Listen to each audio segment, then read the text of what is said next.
At 14 minutes past 6 on the morning of the 1st of February 1944, 63 aircraft lifted off the flight decks of Task Force 58 and turned northeast toward Malolap Atoll. The island they were heading for was not the objective. It was not the target of the invasion that was already beginning 340 miles to the southwest. It held no ground that any American general wanted. What it held was a runway and a garrison of 3,700 Japanese troops who had been waiting since December for the American assault that was, by every calculation they had been given, supposed to come for them first. By the time those 63 aircraft began their first attack run, the morning of their waiting was over. The assault would never come. The aircraft were not there to prepare an invasion. They were there to make sure the men on that island could not interfere with an invasion happening somewhere else. That distinction between an island that had to be taken and an island that only had to be held quiet was the central military decision of the Pacific War. It was made in a conference room in Pearl Harbor 6 weeks earlier. It killed fewer Americans than any comparable campaign in the theater, and it sentenced approximately 20,000 Japanese soldiers on 4 atolls across 500 miles of ocean to spend the next 19 months slowly starving inside the fortresses they had spent 3 years building. None of them fired a significant shot after February 1944. Most of them did not need to be defeated. They needed to be forgotten. The Marshall Islands sit in the central Pacific in a rough oval, 800 miles long, 450 miles wide. In 1920, the League of Nations awarded administrative control to Japan, a reward for its role on the winning side of the First World War. Japan accepted the mandate, closed the islands to foreign visitors, and spent the next 2 decades building. By 1941, the Marshalls held 6 major air bases, 14 operational airfields, and garrisons totaling more than 40,000 men. The outer ring, Wache Malolap Jaluit Mill, sat along the eastern edge of the chain, within air range of any approach from Hawaii. The plan was straightforward. Any American advance from the east would have to fight through those 4 atolls before it could reach Kwajalein, the administrative center of the chain, 300 miles deeper. They would slow the Americans, bleed the Americans, and give the combined fleet time to sortie and destroy what remained. Kwajalein sat at the end of a corridor lined with guns. What the Japanese planners did not account for was that America might simply walk around the corridor, lock the door behind it, and wait. That is what happened. The decision that produced it was not celebrated at the time. It was not fully understood at the time. But when the outer garrison commanders began to realize, in the spring of 1944, that no relief was coming, and no resupply was coming, and no orders had been issued for any counterattack, they understood something that neither their training nor their doctrine had prepared them for. They had not been defeated. They had been skipped. And in the Pacific War, that was the same thing. But the bypass of the outer Marshalls did not begin at Pearl Harbor in December 1943. It began at sea, 22 years earlier, in a document that almost no one read. The Washington Naval Treaty of 1922 did not restrict the construction of fortifications in the Pacific mandates. It restricted warships, tonnage, gun calibers, fleet composition. The fortifications question was handled separately, in a provision that prohibited the United States and Britain from fortifying certain island chains west of Hawaii and north of Australia, while permitting Japan to build as it wished on its mandated territories. The Americans read this as a limitation on themselves.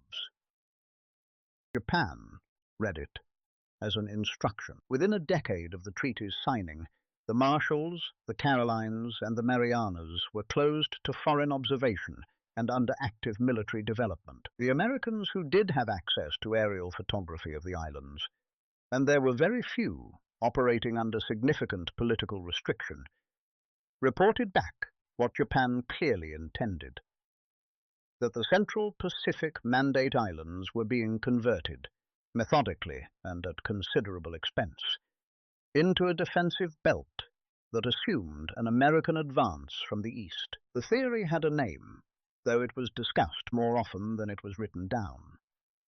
The idea was that any approaching fleet would have to fight its way through multiple defended island chains, losing ships and men at each engagement, until by the time it reached the decisive battle, the engagement the combined fleet had been training for since 1906, it would be weakened enough to destroy. The atolls were not intended to stop the Americans.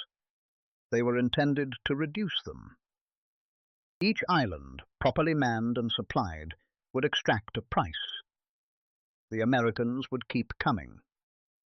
But each mile forward would cost something. And when they finally arrived at the water where the combined fleet was waiting, they would not have enough left to win. This was the doctrine of the decisive battle, the Kantai-Kessen. It had governed Japanese naval planning for 30 years. Every exercise, every ship specification, every torpedo development was shaped by the assumption that the war would end in one large engagement in which a weakened American fleet could be destroyed.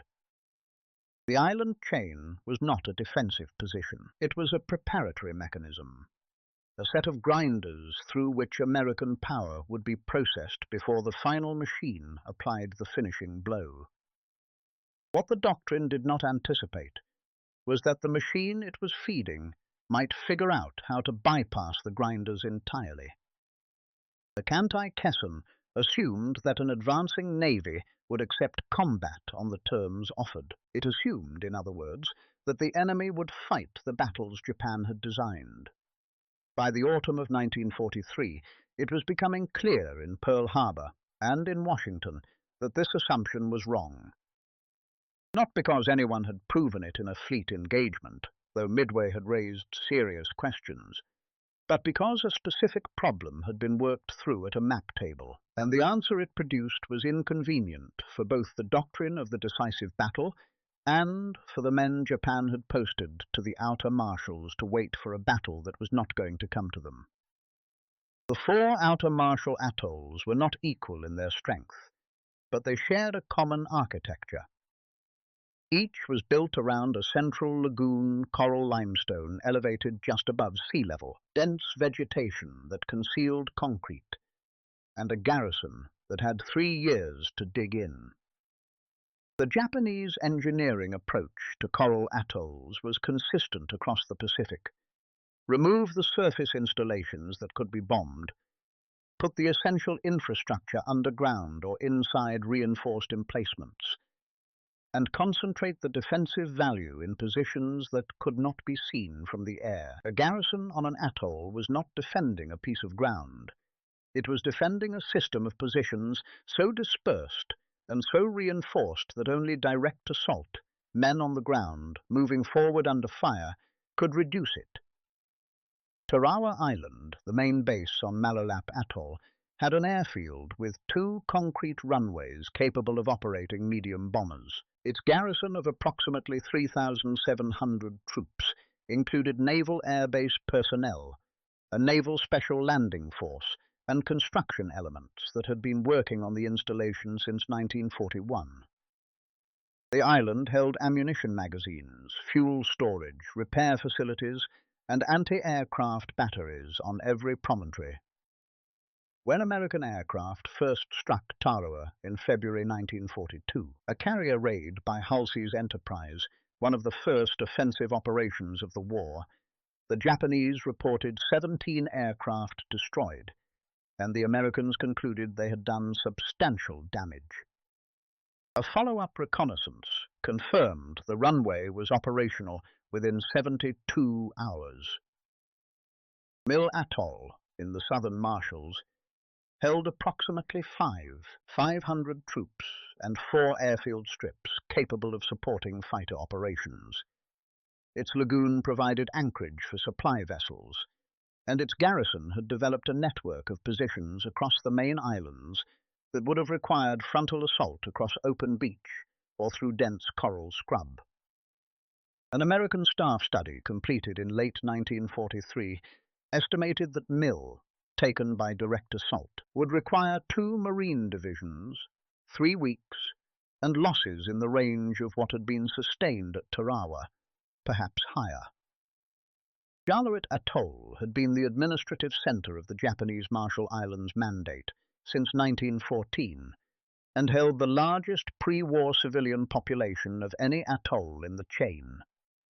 By 1944, its garrison numbered approximately 200 troops supported by a seaplane base and coastal gun emplacements. The harbour at Jabwa had been developed as a resupply point for the entire southern Marshall chain. Jalawit was not primarily an air threat. Its runway was secondary. But as a logistics node, it was capable of distributing supplies to garrisons throughout the region so long as it remained operational. WWII Atoll, closest to the northeast shipping lanes, held approximately 6,000 troops and an airfield that had been one of the first Japanese bases to conduct offensive operations against American territory after December 1941. Its aircraft had participated in early 1942 strikes on American island possessions in the Central Pacific, before more pressing theaters absorbed WWII's aviation assets southward. By late 1943, the airfield remained capable, with a runway surface repaired and extended since the early war period, and a radar installation that provided the garrison with detection coverage extending approximately 90 miles across the northeastern approach lanes, sufficient to track the movement of surface forces and give the garrison commander advance notice of airstrikes from the east. The Naval Communications Station on WWII had been one of the primary relay points for radio traffic between Truk and the outer marshals throughout the war, which meant that WWII's commander possessed a more complete picture of the overall strategic situation than most atoll commanders could access. He received Truk's assessments of American strength and movements. He received the orders that followed each significant action. He received, in late 1943, the assessments that were telling Truk what American fleet movements were indicating about the timing and direction of the next advance. He could read the situation as clearly as anyone on a bypassed atoll in the Central Pacific could read it. What he could not do was change it. An American staff estimate placed the cost of direct assault on WWII at 4,000 to 5,000 casualties in 6 weeks. That estimate was prepared before Tarawa. After Tarawa, no one revised it downward. The aggregate picture, by December 1943, was this: 4 atolls, each heavily defended, each capable of conducting air operations, collectively holding approximately 20,500 Japanese troops. Taking them in sequence, as doctrine and prior planning had assumed, would consume an estimated 8 to 12 weeks, and produce between 8 and 15,000 American casualties. Every week spent on the outer ring was a week the Japanese had to reinforce Kwajalein and the deeper chain. Every casualty absorbed on Malo-Elap was a Marine unavailable for Saipan. The arithmetic of the outer marshals in the autumn of 1943 was not a military problem. It was an accounting problem. The mathematics that made the outer atolls an accounting problem had a second face: the resources available to solve it. In December 1943, the United States had in the Pacific a substantial naval force, a Marine Corps that was experienced and expanding, and an Army Air Force's presence that was beginning to acquire the strategic reach it had been promised 2 years earlier. What it did not have was the surplus capacity to conduct parallel operations across all 4 outer atolls simultaneously, while also building the position from which the deeper thrust would proceed. The amphibious shipping available to Fifth Fleet in January 1944 was sufficient for one major assault, Kwajalein, and one secondary operation, Majuro, a lightly held atoll on the eastern edge of the chain that could serve as a fleet anchorage. It was not sufficient for Kwajalein, Majuro, WWII, Malawelap, Jaluit, and Mill at the same time. The choice was, therefore, not whether to bypass some of the outer atolls, but which ones to bypass. And the choice that was made, bypass all four, go directly to Kwajalein, was not the obvious one. It required justification.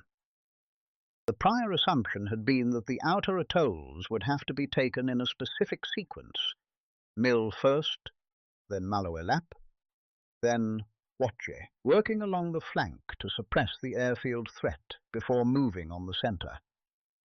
This approach, sometimes called the stepping stone sequence, was the same logic that had governed the Solomons campaign. Each island captured became the base from which the next was struck. It was conservative, predictable, and enormously expensive in time. The Solomons campaign had consumed 14 months. The Central Pacific approach, if it followed the same logic, would take until 1947 at minimum before reaching the Japanese home islands. The resource deficit was real in a second dimension as well: intelligence. The outer atolls had not been photographed with sufficient frequency or resolution to produce a complete picture of their defensive installations. Aerial reconnaissance flights from the 7th Air Force had established the presence of airfields and the general disposition of forces, but the details of where the emplacements sat, how the underground infrastructure connected to the surface positions, and how many men occupied each sector remained, in December 1943, imprecise. Assault plans drawn without complete intelligence were plans that contained surprises. Tarawa had contained surprises. It had been assumed, on the basis of available intelligence, that the pre-landing bombardment would reduce a significant portion of the defensive positions. It had not. The deficit that mattered most, however, was neither ships nor intelligence. It was time. The Allied strategic timetable, as agreed at the Cairo Conference in November 1943, required that the Central Pacific Drive produce a position in the Marianas, Saipan, Tinian, Guam, from which B-29 operations against the Japanese home islands could begin by the end of 1944. To reach the Marianas by that deadline, the Marshall Islands would have to be cleared as a threat by February or March of 1944. There was not enough calendar to take 4 outer atolls in sequence, and then take Kwajalein, and then move on Eniwetok. The only way to meet the timetable was to skip something. The question was what could safely be skipped, and why. The meeting that produced the answer was not a single conference. It was a series of arguments between Admiral Chester Nimitz, Commander-in-Chief of the Pacific Fleet, and Admiral Ernest King, Chief of Naval Operations in Washington, arguments conducted partly by dispatch, partly in person during Nimitz's visit to Washington in December 1943, and partly in the planning documents circulated among fleet staff between October and December of that year. The question on the table was whether to take Kwajalein directly, bypassing the outer atolls, or to proceed through the outer ring as the existing plan required. Nimitz's initial inclination was conservative. The estimate on Kwajalein itself, if the outer atolls remained unsecured and operational, was that the garrison there would be reinforced and resupplied before and during the assault. Aircraft from Tarawa could reach Kwajalein in 40 minutes. Watch's aircraft could provide continuous harassment of the approach corridors. Taking Kwajalein while the outer airfields remained operational was a different tactical problem from taking it with those airfields suppressed. King's counter-argument was the one that turned the planning. A carrier task force, King observed, was not committed to a geographic position. It could be at Maloelap one morning, and at Wache the following afternoon. The Japanese garrison commanders on the outer atolls did not know where it would be on any given day. That uncertainty, not knowing when the next strike was coming or from what direction, had a specific operational effect. It required the garrison to maintain anti-aircraft crews at readiness around the clock, grounded aircraft during periods of threat, consumed fuel and ordnance that could not be easily replaced, and produced the psychological condition of a force that was perpetually bracing for something that arrived only intermittently. The carrier task force was not a siege weapon. It was a mechanism for generating permanent tactical anxiety at an extremely low cost to itself. The calculation that followed was straightforward. Task Force 58 could maintain neutralization of all 4 outer atolls with approximately 50 strike sorties per week, enough to crater any repaired runway within 24 hours of completion, enough to destroy any surface supply vessel that attempted a daylight run into the lagoons, and enough to ensure that no coherent air operation could be mounted from any of the 4 bases. The cost of those sorties in aircraft and crew was, by December 1943 estimates, less than the cost of a single battalion's assault on a prepared beach. The garrison on Tarawa could be kept combat ineffective for the entire duration of the campaign at a fraction of the expense of taking it. There was a second dimension to the decision that went largely unrecorded in the planning documents, but appears in the margins of the after-action assessments.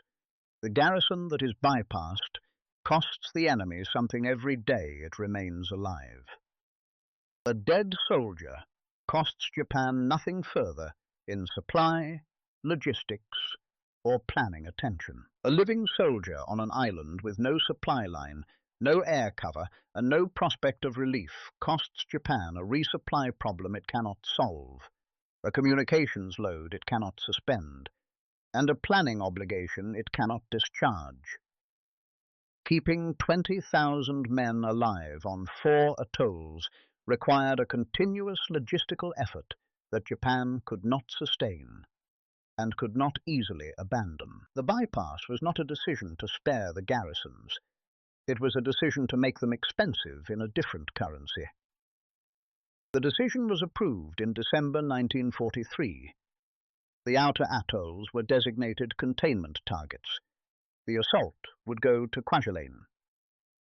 The first contact with the outer Marshall atolls as a neutralization problem, rather than as assault objectives, came in the weeks before the Kwajalein operation. Task Force 58, commanded by Rear Admiral Mark Mitcher, began its suppression strikes against the outer atolls on January 29, 1944, 3 days before the main assault force reached Kwajalein.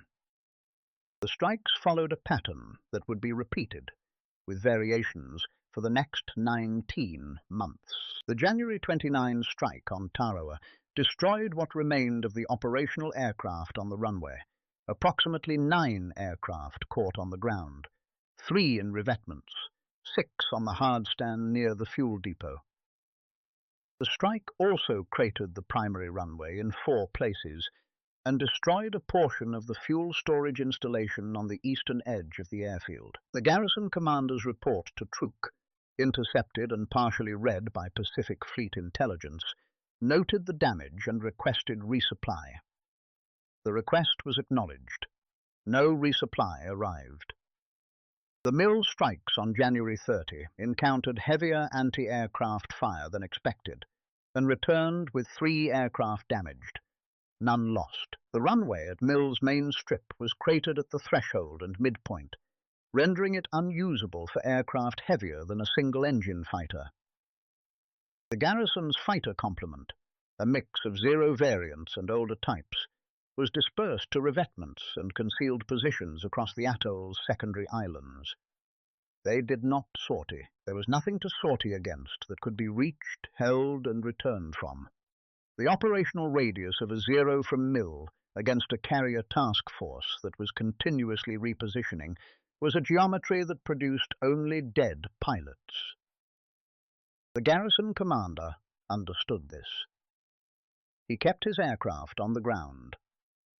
What the commanders on all 4 atolls did not know, and could not know in the days immediately following January 31, was that the assault force they had been tracking by radio, the movement of ships toward the Marshalls from Hawaii and Funafuti, had turned not toward the outer ring but toward Kwajalein, directly.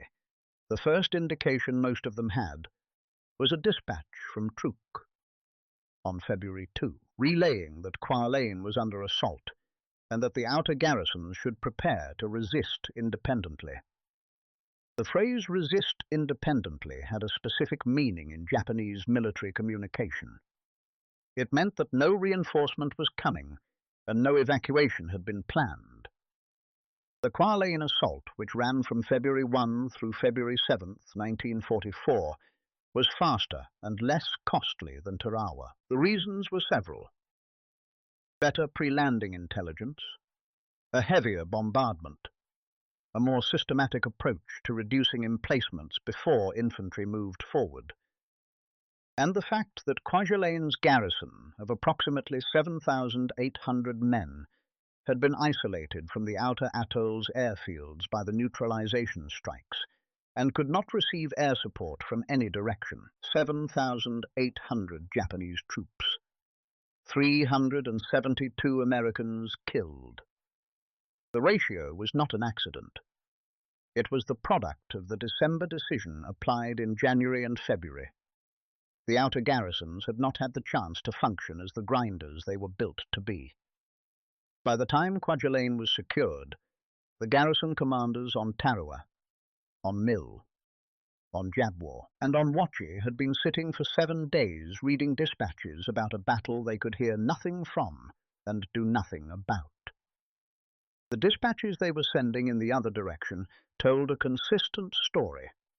All 4 outer garrisons reported their defensive positions intact, their weapons functional, their personnel available and awaiting orders. On February 3rd, the Malualap commander reported to Truk that Tarawa Field's anti-aircraft batteries had engaged and driven off a reconnaissance flight, expending 14 rounds of 25 mm ammunition.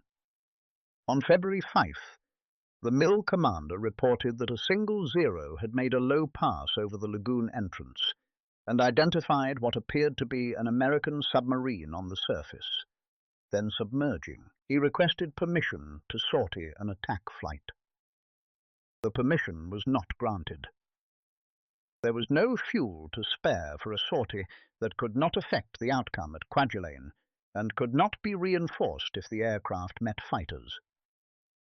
The commanders on the outer atolls were filing their reports into a command system that had no instructions left for them. Their operational role, the role they had been built and garrisoned and armed to play, had been bypassed with the invasion.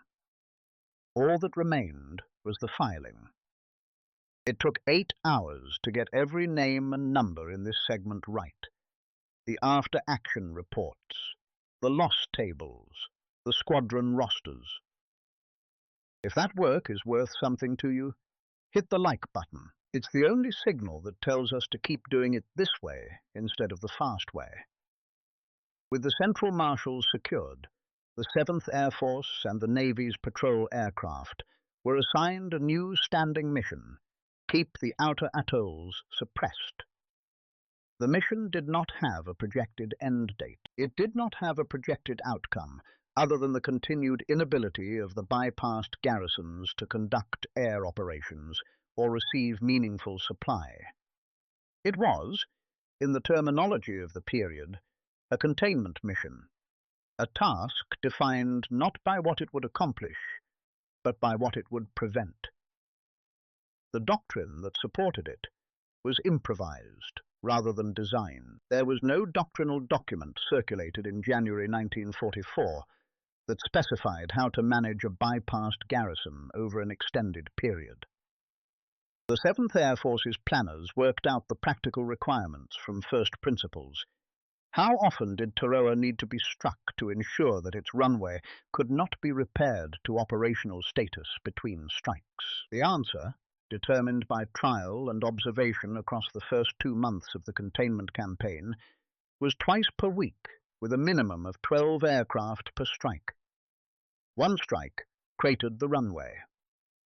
The second strike, 48 to 70 2 hours later, destroyed the repair equipment that had been brought out to fill the craters from the first one. After 3 weeks of this cycle, the garrison stopped bringing out the repair equipment during daylight. Supply interdiction was handled by submarine and surface patrol. By March 1944, Mill had received no surface resupply since February 1. The submarines operating from Pearl Harbor and later Majuro maintained a screen across the southern Marshall approaches that could not be penetrated by the Japanese supply craft available in the area. Small converted fishing vessels, barges, and a dwindling number of destroyers that were needed in more active theaters. The garrison commanders were aware of this. Their radio traffic, intercepted by Pacific Fleet Signals Intelligence, showed a transition in reporting from operational status updates to supply requests to, by April, agricultural planning. The garrison on Mill began planting taro and sweet potatoes in March 1944. By April, it had organized work details for fishing from the reef at low tide. What was happening on the 4 atolls was not a military operation. It was a slow administrative collapse, a garrison of 20,500 men being reduced by the interruption of a supply line and the suppression of its combat capacity from a military asset to a logistical liability. The garrison commanders understood what was happening to them. Their messages to Truk and Tokyo became, as the months passed, progressively more formal in their language and more specific in their requests. Specific weights of rice, specific quantities of medical supplies, specific quantities of antibiotic compounds, as the reality of their position became impossible to frame in the vocabulary of military optimism. They were not being defeated. They were being reduced by arithmetic. And they could see the arithmetic as clearly as anyone in Pearl Harbor could. The reversal in the Marshall Islands campaign did not happen in a single day. There was no midway moment, no morning where the tactical situation inverted in 6 minutes. The reversal happened instead across approximately 4 months, February through June 1944, during which the assumption that Japan's outer island chain was a defensive asset was replaced, in the operations records of both fleets, by the recognition that it had become a defensive liability. The mechanism was simple. An island that can be bypassed is not a fortress. It is a garrison with a fixed supply budget and a variable demand. The supply budget, once the resupply line is cut, is finite.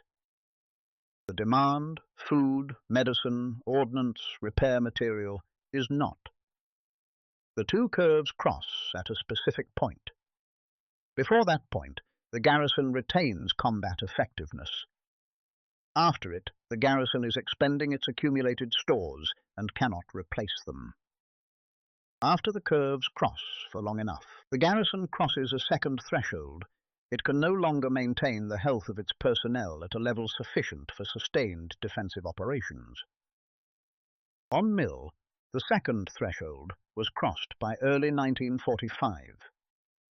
The garrison's medical records, captured at surrender, documented the progression protein deficiency symptoms appearing in the general garrison population by September 1944. Acute malnutrition cases requiring medical intervention by November. Combat effectiveness degradation of the infantry units estimated at 40% by January 1945. The anti-aircraft batteries remained partially operational through early 1945. The gunners were fed preferentially, because an anti-aircraft battery that could still fire was the one remaining threat the garrison could project against the neutralization strikes. Everything else was being managed for minimum caloric expenditure. On WWII, the garrison commander's dispatches to Truk in the spring of 1945 contain a passage that is precise about what bypassing an island actually does to the men inside it. He reported that his garrison had consumed its last rice stores in January 1945 and was now feeding approximately 5,800 men entirely on locally produced food, coconuts, taro, fish from the reef, and a small quantity of breadfruit planted in 1944. He reported that the garrison was maintaining itself in place, that its weapons were functional, that its personnel were present and accounted for.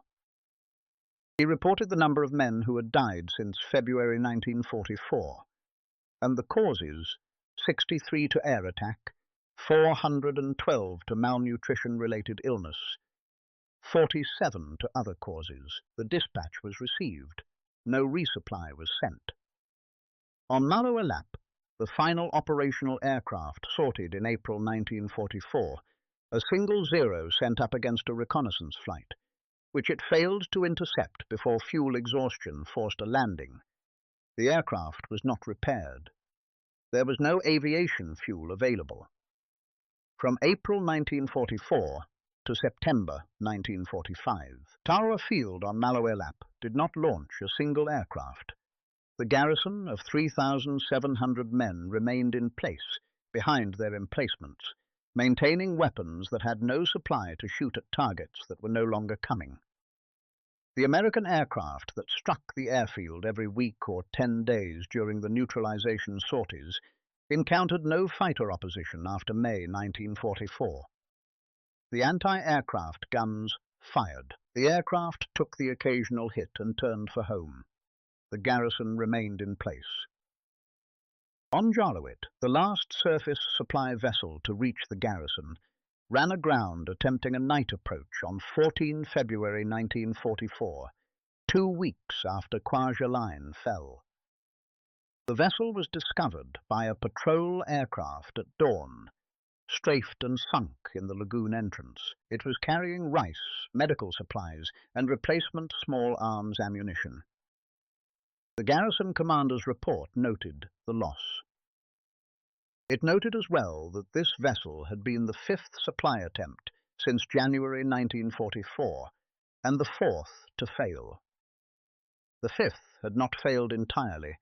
It had delivered 60% of its cargo before grounding. The report concluded with a supply projection that estimated the garrison's existing stores, combined with local food production, could sustain operations for approximately 20 months. That projection proved roughly accurate. At surrender on September 2, 1945, WWII reported 3,857 survivors of its original 5,200-man garrison. 370 had died in air attacks across 19 months. The remainder had died of disease and malnutrition on an island where the defensive positions were intact and the weapons were loaded and pointed at an invasion that had gone somewhere else. The 4 atolls' figures, taken together, described the arithmetic of the bypass decision in terms that required no analysis. Of approximately 20,500 Japanese troops on the outer Marshall Atolls in February 1944, approximately 8,700 had died by September 1945. Of those deaths, the available documentation attributes roughly 530 to American air attack across 19 months of neutralization strikes. The remainder, approximately 8,170, were attributed by the surrendering garrison commanders to disease, starvation, and related medical complications. The men who had been stationed on the outer Marshalls to slow an American advance died, overwhelmingly, of conditions that an uninterrupted supply line would have prevented. The fortifications had done their job. The garrison had maintained its positions. The advance they were built to slow had not come to them, and the supplies they required to survive had not come either. The arithmetic did not distinguish between the two failures.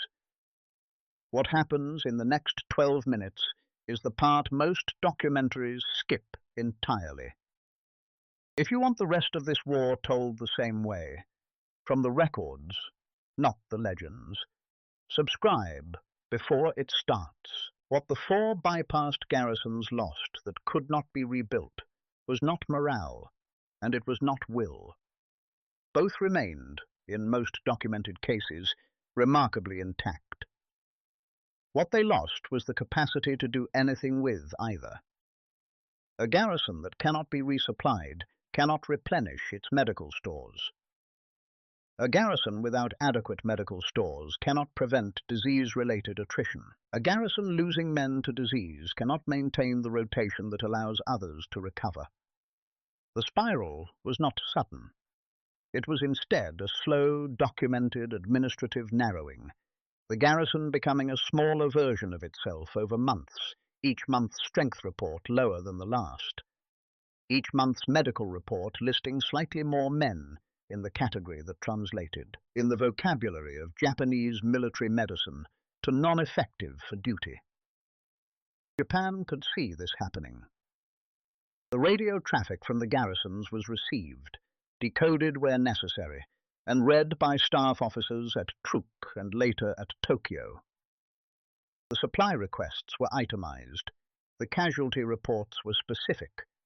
What Japan could not do was change it. By mid-1944, the combined fleet was consumed by the Marianas, then later Gulf, then the fuel crisis that had begun to make even fleet operations from Japanese home waters conditional on whether the tankers were running. Supplying a bypassed atoll garrison in the Marshalls at the cost of sending a destroyer that would likely be sunk before it reached the lagoon was a calculation that produced the same answer every time it was attempted.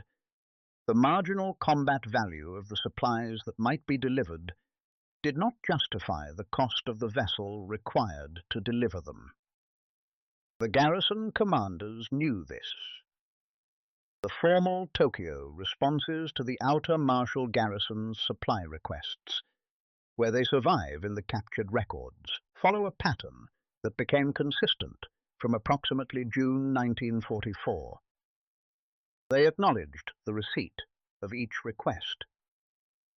They noted that the supply situation empire-wide was under review. They directed the garrison commanders to maximize local food production, maintain discipline, and continue to report monthly. They did not promise relief, and they did not acknowledge that relief was no longer being planned.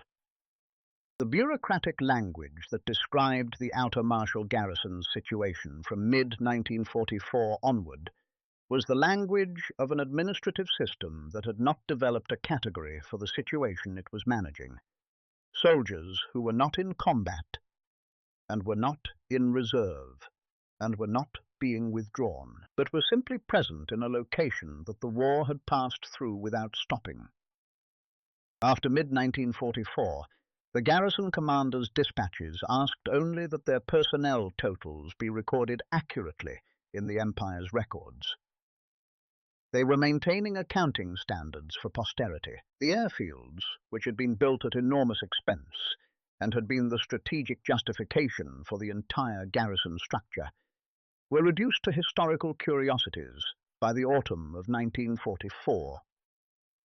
Tarawa Field on Maloelap, which had been one of the finest air bases in the Central Pacific in early 1944, held by the end of that year only the cratered remnant of its primary runway, a line of dispersal revetments empty of aircraft, and the maintenance shops that had been stripped of usable parts and converted to storage for the garrison's diminishing food supply.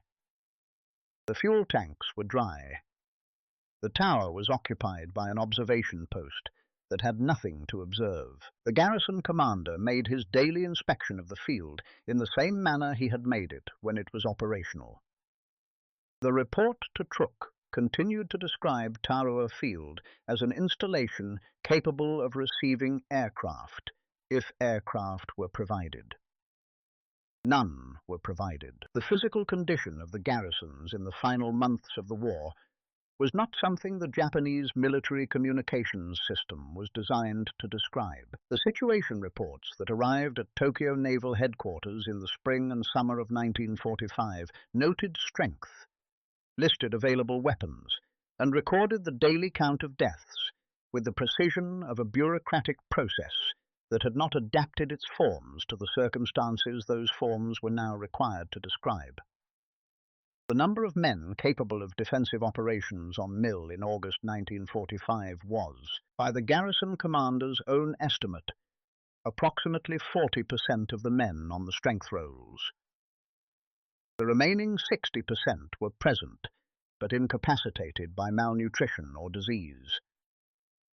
The anti-aircraft batteries were still manned. The defensive positions were still occupied.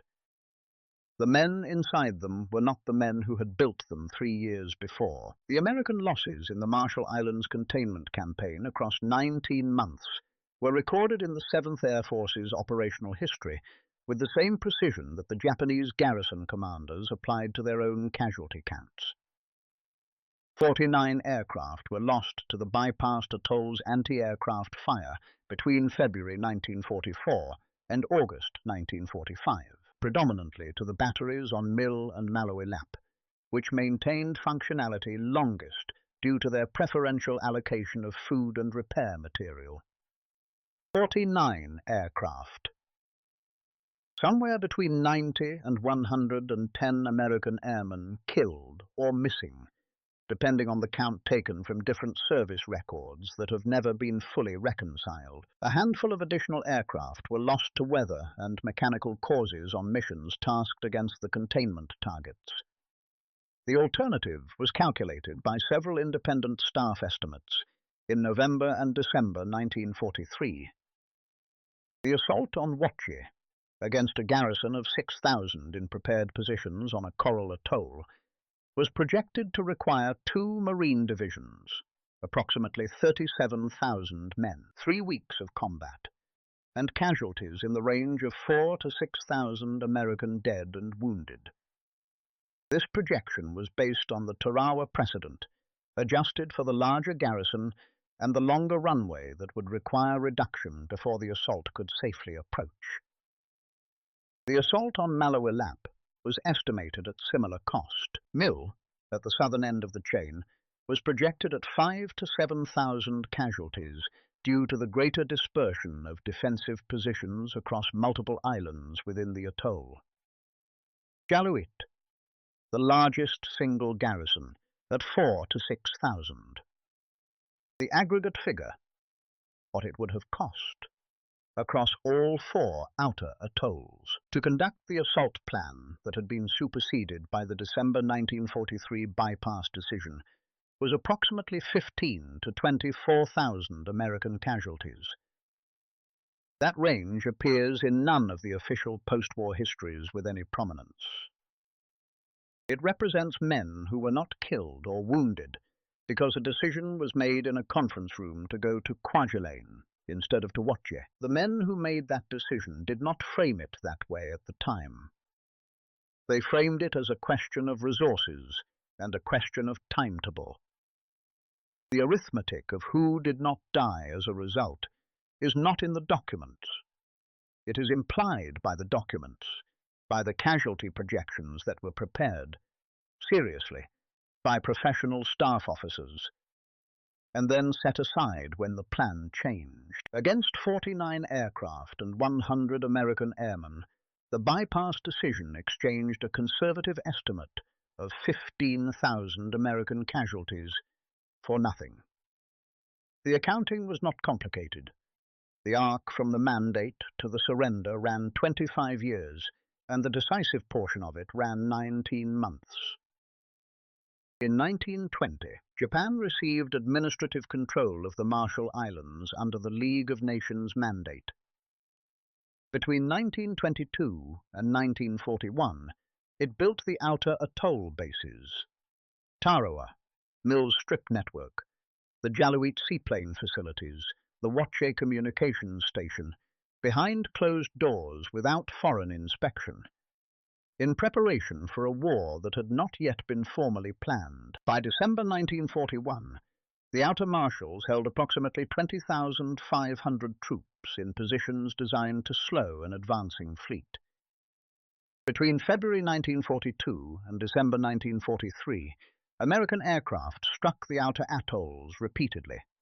Carrier raids, 7th Air Force medium bomber strikes, patrol missions, without reducing their garrison strength or fundamentally degrading their defensive capacity. The strikes destroyed aircraft, damaged infrastructure, and confirmed that the atolls were more heavily defended than pre-war estimates had assumed.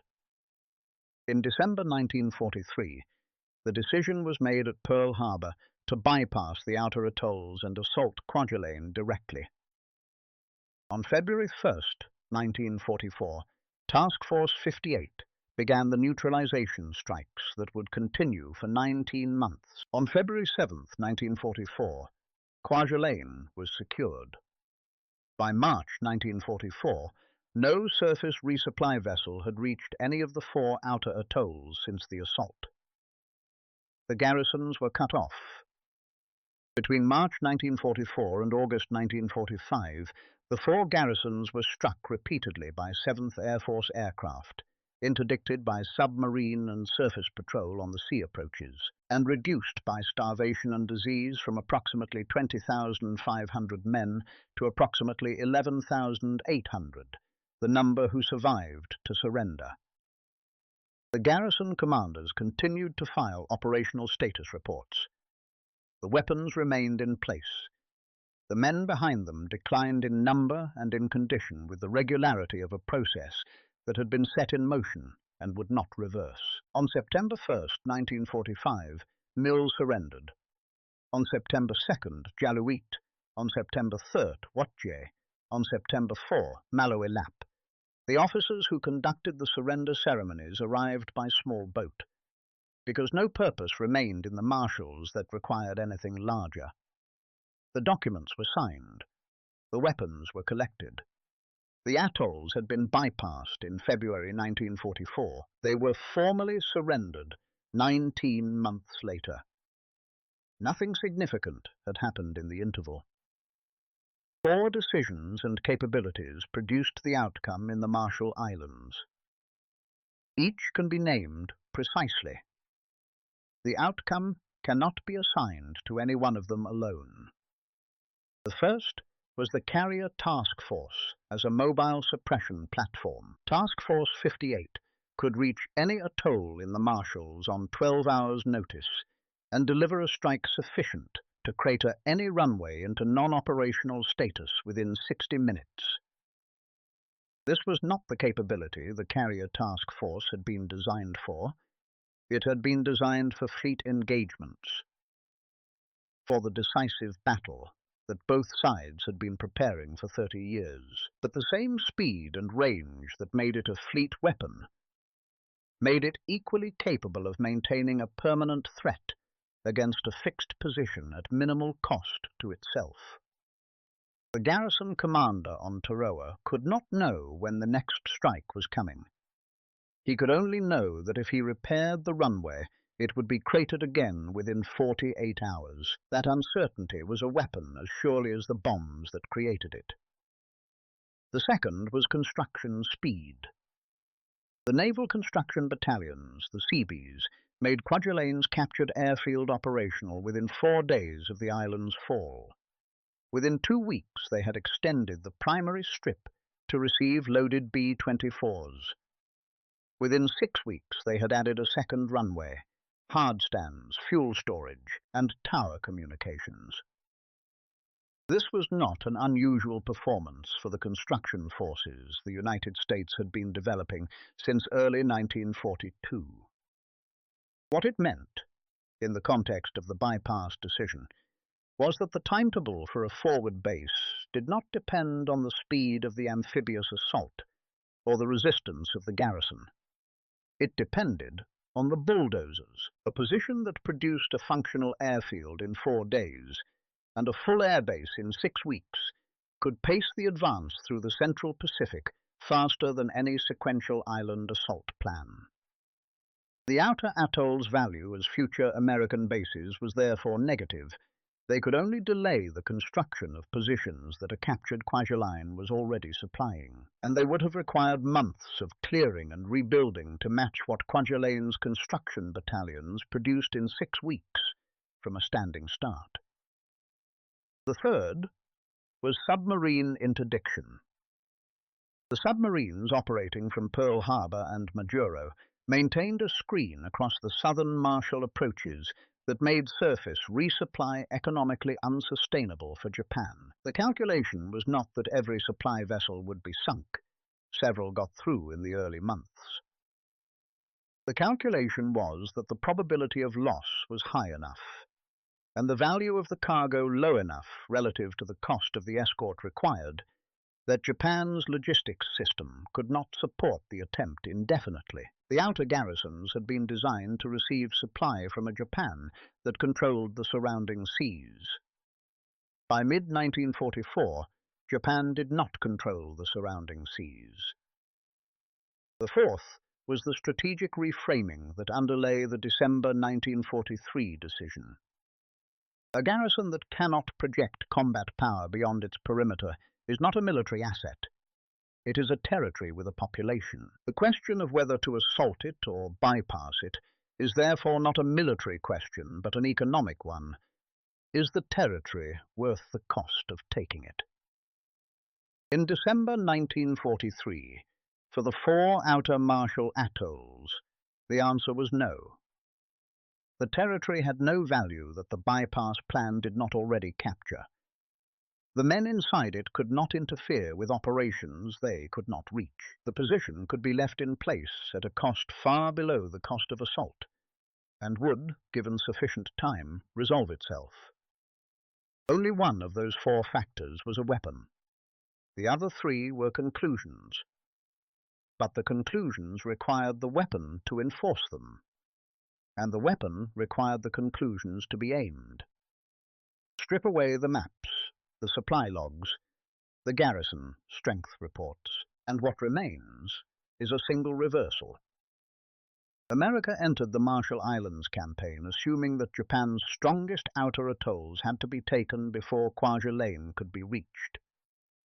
By February 1944, it had taken Kwajalein without them, and had converted the strongest outer atolls from obstacles into expenses. Folded inside that reversal was a second one, quieter, that neither side fully articulated at the time. The logic of the island fortress was based on the assumption that an advancing enemy would come toward the fortress, that the garrison's value would be redeemed in battle, that the years of construction would produce the moment of resistance that justified the construction. The bypass decision removed that assumption. The garrisons on WWII and Maloelap and Jaluit and Mill were not defeated. They were placed in a position where their preparation was irrelevant. The fortifications held. The guns worked. The men were ready. There was nothing to be ready for. And that condition, readiness with no application, preparation with no battle, proved more destructive to the garrison over 19 months than any direct assault would have been in 3 weeks. The men who died on those atolls between March 1944 and September 1945 died in working order, in functional positions, in a war that had moved to a different ocean and was not planning to return. The Tarawa airfield on Maloelap Atoll is still visible from the air. The primary runway outline remains in the vegetation, a straight line of slightly different growth, denser and darker where the concrete was, running 1,500 meters northeast to southwest. The revetments are overgrown, but identifiable in aerial photographs as geometric shapes that nature does not produce. The fuel tank farm is a depression. The control tower foundation is a concrete slab with secondary growth establishing itself in the cracked expansion joints. Nothing has been built on the airfield since 1944. No one who was stationed there came back to build anything on it. The war that made it important moved on. The atoll remained. If you want to understand how America actually won its war, not the version in the highlight reels, subscribe. There's a new one every few days.